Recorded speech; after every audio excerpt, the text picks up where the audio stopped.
সাহতা ধন আৰু পলম্বা তোমালোকৰ ঐক্লান্তিক প্ৰচেষ্টা আৰু মোৰ পৰিচালনাত মহাৰাজৰ ভগনী দৈৱকীৰ বিবাহ কাৰ্য অতি সুচাৰুৰূপে হল সম্পূৰ্ণ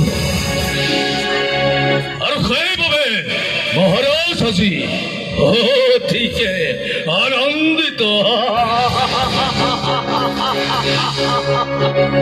তাৰ বাবে তোমালোকক যথাযোগ্য পুৰস্কাৰে কৰিব পুৰস্কৃত। কিন্তু এতিয়াও হোৱা নাই তোমালোকৰ কৰ্তব্য শেষ।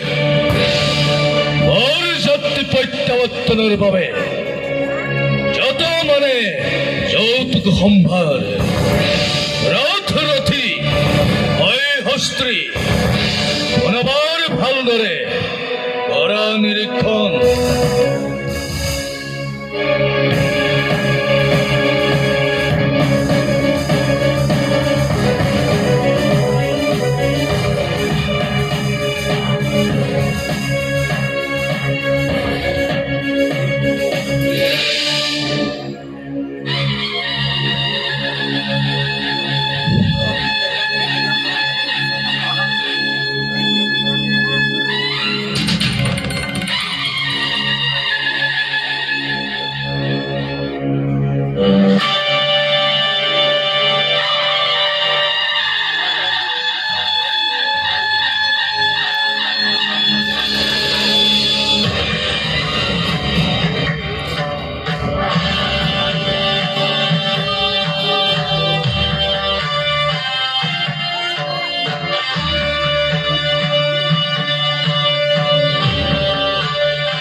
কালকেতু মহাৰাজ আজি অতি আনন্দৰ দিন। হয় মহাৰাজ, আজি অতি আনন্দৰ দিন।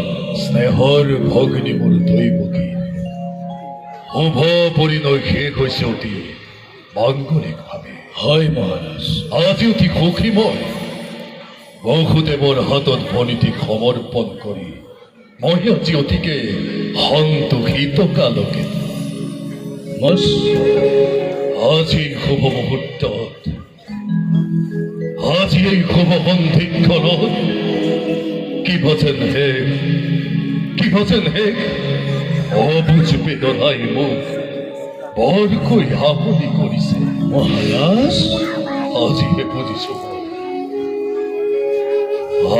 বুজিছো মই কন্যাদান যেন কিমান কঠিন। পিতৃ মাতৃয়ে বাৰু নিজ কন্যা সন্তান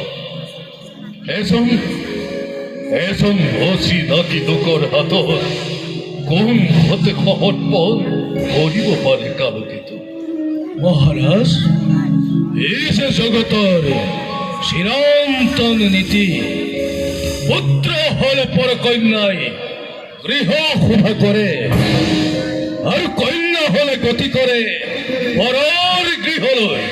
কিন্তু কালকেতু মহাৰাজ, বধ যে মোৰ নামনে বুজবি, দৈৱকী যে ভনীতি মোৰ অতি আদৰৰ।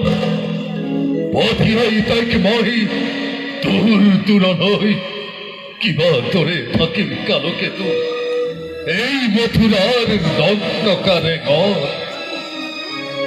মহাৰাজ, গুণী জ্ঞানী বিবেকী আপুনি যদি হয় শোকত কাতৰ আচল ভৰি দৈৱকীক কোনে বাৰু যাচিব সান্তনা।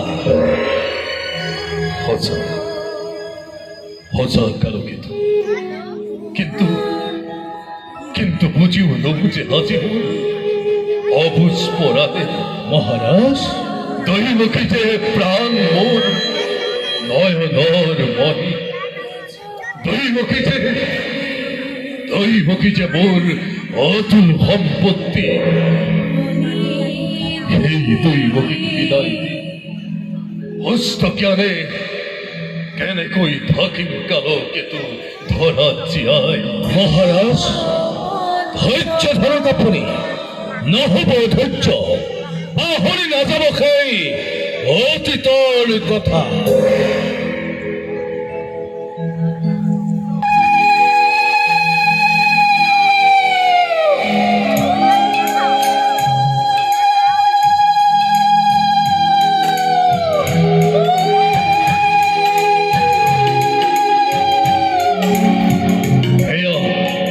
Heya huna kaluketu. Obak kan sapi se usor.